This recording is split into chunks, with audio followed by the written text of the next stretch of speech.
De volta com o seu Minas Esporte, vamos ouvir o que o técnico Cuca tem a dizer sobre o time, que entra em campo hoje, às 9h50 da noite, em Sete Lagoas. O principal questionamento ao treinador foi sobre o retorno de Wellington Paulista. Quanto à equipe, eu tenho uma tendência muito forte a uma definição de equipe. Eu me preparei bem para essa partida e preparei os jogadores também, vou terminar a preparação para essa partida. Não só hoje, há muito tempo atrás a gente vem pensando nesse jogo. Eu, desde o momento que eu tirei o Wellington Paulista para ele fazer trabalho em separado, uma vez que na pré-temporada ele ficou 8 dias sem essa base inicial, nós trabalhamos ele intensamente esses 8, 9, 10 dias, de maneira a se preparar para esse jogo. Então, o que eu também peço ao torcedor é que tenha essa paciência com o próprio jogador, que ele vai jogar. E vai jogar bem. Tem a nossa confiança, a confiança de todos os companheiros e do torcedor também. Então a gente não está fazendo nada de diferente do que tem feito.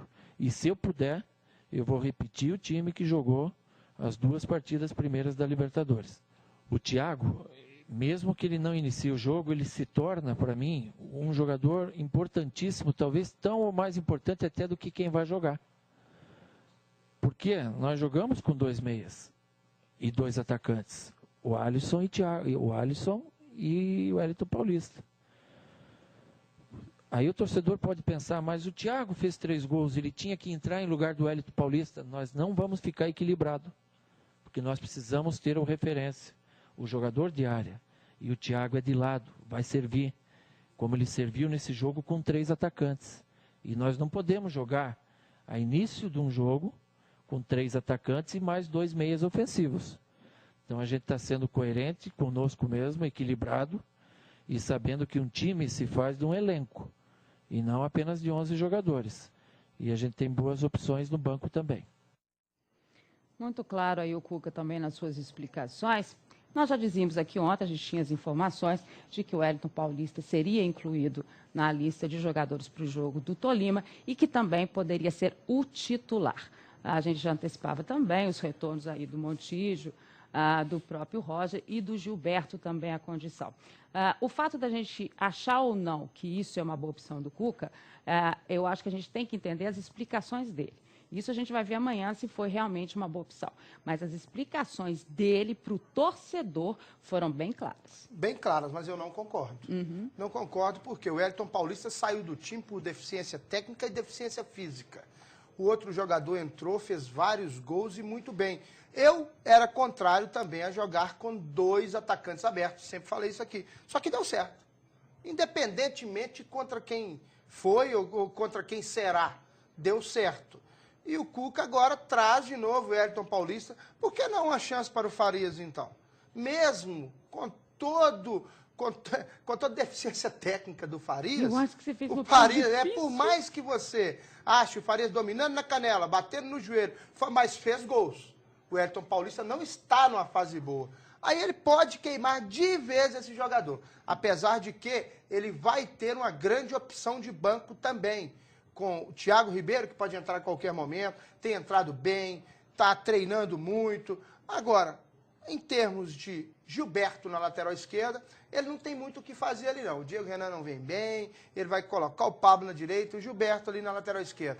Fica ofensivo também, porque os 2 meias estão lá, com Montijo e com Roger. Agora, toma cuidado também, que ele coloca vários jogadores meia bomba aí, jogadores que estão vindo de contusão. Roger, Gilberto, o próprio Wellington Paulista, e se tiver de mexer, e mexer logo em 3... Ô, Serginho, e aí pro Fred comentar, eu acho que a gente tem que acreditar no que o treinador disse, que é o fato dele ter, treinador, se preparado para essa partida. Eu acho que isso é uma fala muito importante do Cuca. Né? A gente tem cobrado muito dos treinadores esse tipo de postura, né? Qual é a realidade que você encontra do seu time em relação aos outros, e acho que essa frase do Cuca é muito importante. Então, se ele está entrando com o Gilberto, se ele está entrando com o Montijo, se ele está entrando com o Roger, se ele trouxe o Wellington Paulista de volta, é porque ele sentiu nessa preparação dele, que ele tinha essa condição. Então, o que a gente pode fazer, Sérgio? A gente pode acompanhar o jogo hoje, como nós vamos fazer, e amanhã ver se realmente era isso que o Cuca estava esperando. Concordo e acho também que a torcida tem que ter paciência com o Wellington Paulista, é um jogo decisivo Claro. para o Cruzeiro, tem que incentivar, tem que lotar a Arena do Jacaré, e não pode desde o começo começar a vaiar, não. A torcida tem que jogar junto com o time, porque é um jogo muito importante. O Cruzeiro pode conseguir sua classificação hoje. O Cuca não é bobo, né, Edmara? De um jogo decisivo desse, Claro. que praticamente deve garantir... Ele quer o primeiro lugar geral. Né? Que praticamente, não só isso, como primeiro vai garantir a classificação. Claro. Né? Depois, é o último jogo do Cruzeiro em casa. Ele não ia arriscar o Gilberto, o Roger, o Montilho, o próprio Wellington Paulista num jogo decisivo. Então, o Cuca foi muito claro, muito tranquilo em escalar o time que fez a melhor exibição do Cruzeiro nesse ano. Em outra situação, em outro momento, em outro nível de competição contra o Estudiantes. Né? O pessoal entrou com a faca nos dentes naquele jogo, que é o que deve fazer hoje também. E eu acredito o seguinte, eu acho que tem diferença sim, viu, Serginho, do adversário.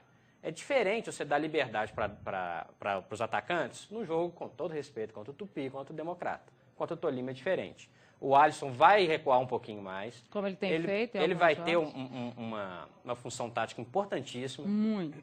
Né? O Cuca, claro que ele estudou o Tolima, claro que ele viu o jeito que o Tolima jogou contra o Corinthians, como jogou contra o Estudiantes fora de casa, como vai jogar, como jogou lá em Ibagué.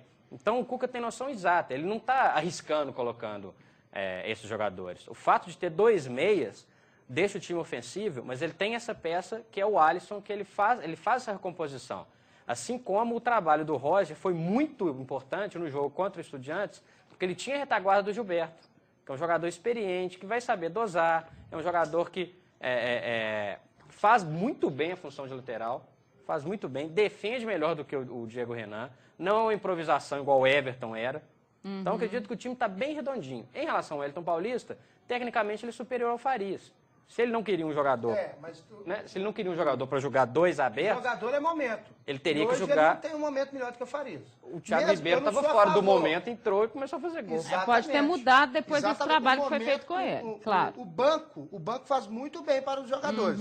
Vamos ver como ele vai se comportar hoje. Mas o Thiago Ribeiro, nós todos sabemos que tem uma técnica muito mais apurada do que Farias e o Wellington Paulista. Mas não é um jogador que vai cumprir a função. Isso eu fui um dos primeiros a falar na imprensa, que não gostava dos dois abertos. Mas eu estou entendendo, Serginho, que na função que o Dorival quer para o time de hoje, que o Cuca quer para o time de hoje, o Wellington Paulista entra melhor, encaixa melhor nessa filosofia de jogo. Exato. Olha só, Edmar, acho que, primeiro, gostei da forma como o Cuca se manifestou, publicamente, explicando a decisão de retornar com o Wellington Paulista. Segundo, pesa a favor dessa decisão o fato de que a equipe que joga hoje à noite contra o Tolima é a base, ou praticamente a mesma, que venceu o Estudiantes por 5-0 e também o Guarani por 4-0. Só que pesa contra o fato de que o Wellington Paulista não foi tão bem nesses 2 jogos. Só que aí vamos considerar o que aconteceu com o Thiago Ribeiro, como foi lembrado pelo Fred Jota. Também não vinha bem, foi para o banco de reservas e voltou num bom momento. O Wellington Paulista, a expectativa é de que ele tenha aproveitado bem esse período afastado do grupo principal, treinando ali com o time reserva, para que volte em condições de ser um jogador que chamou a atenção do clube quando foi contratado há 2 anos e que fez boas atuações pelo Cruzeiro. O torcedor certamente, como lembrou o Serginho, tem que apoiá-lo. Não dá para entrar em campo já predisposto a vaiar o Wellington Paulista.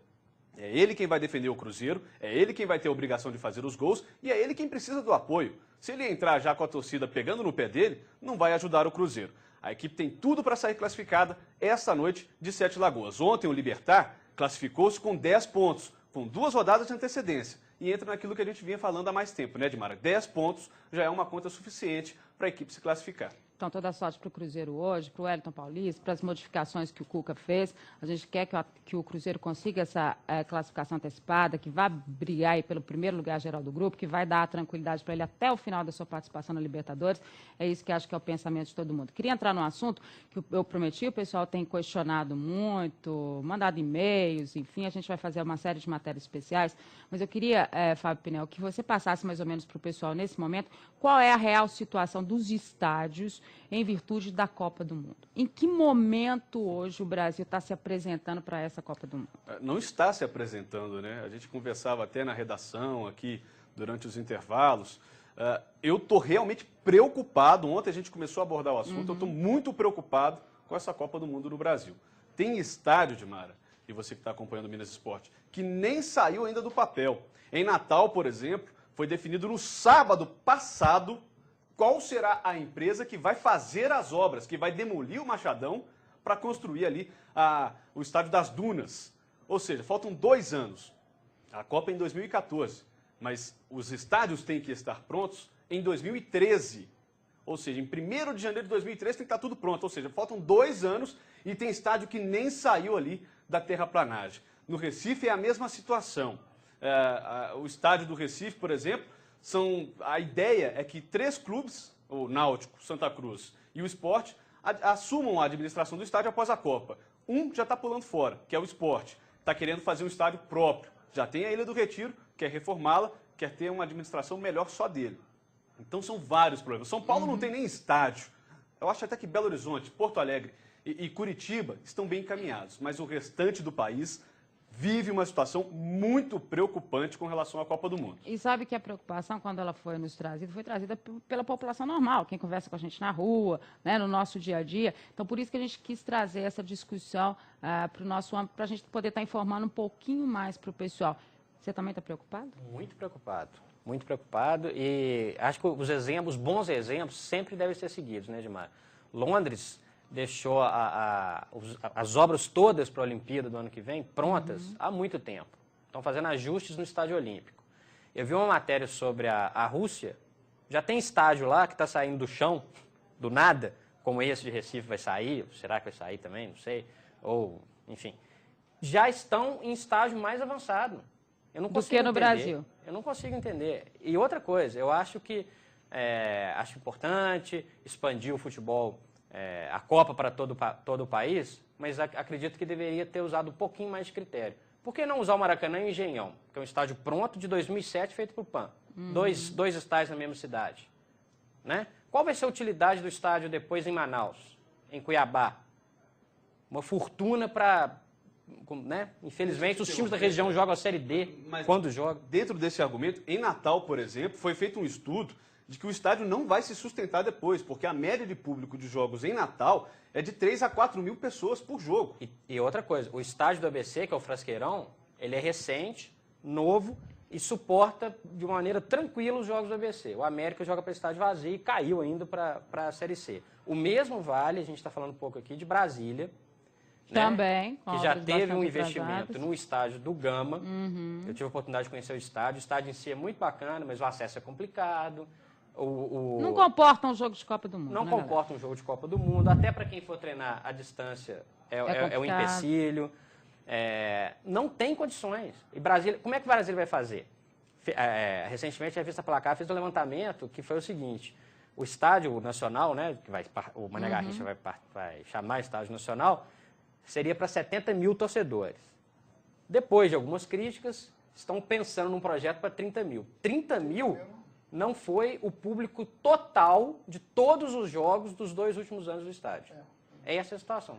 O engraçado é isso, né? Porque a gente vê também na África do Sul os 2 estádios, que Joanesburgo teve 2 estádios, viraram elefantes brancos depois da Copa do Mundo. Agora, o Brasil é o país da brincadeira e os maus exemplos predominam. A gente vê aqui bem perto da gente. Na capital mesmo nós estamos sem estádio.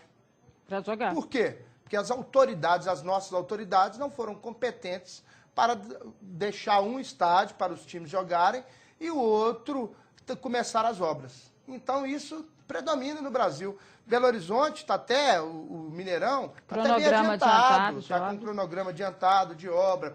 O Maracanã também está quase chegando, mas a maioria dos estádios do Brasil estão aí, ó, e não vão. E a gente fica muito preocupado. A gente está conversando sobre isso tem uns 15 dias, né, Pinhão? Exatamente. E é revoltante você ver o Maracanã, por exemplo, onde foram gastos tubos de dinheiro para reformar o estádio para os Jogos Pan-Americanos de 2007, ser praticamente todo derrubado para que seja reformado mais uma vez para a disputa da Copa do Mundo. Tem dinheiro público em alguns estádios, em alguns estados, envolvido. Esse é uma brincadeira de mau gosto. Está sendo muito mal gerenciada essa organização da Copa do Mundo de 2014. E não me surpreenderia, porque a FIFA não é Conmebol, a FIFA não é CBF. Se a FIFA decidisse tirar a Copa do Mundo do Brasil, e levar para outro país. Isso foi feito em 86, é bom a gente lembrar. Vamos falar mais Colômbia, das tá? bases, a gente continua no próximo bloco, porque esse assunto, sem dúvida nenhuma, tá aí, né? A gente tem que falar sobre isso.